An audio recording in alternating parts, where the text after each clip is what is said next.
Right, today another video on some computer tricks. So first, I'm going to teach you bunny hop. This is how it works. Except for the last one today. So you do the bunny hop with 2 feet on there. Hold these really tight.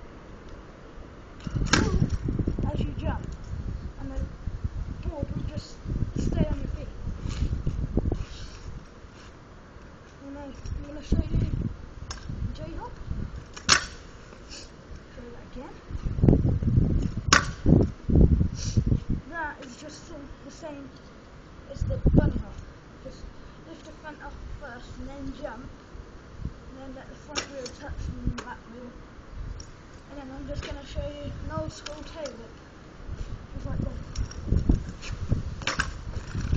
To do that, let's get the position anyway, like this foot, and when you're going along, you take this foot off, and then the back foot, just push it like that, and then jump.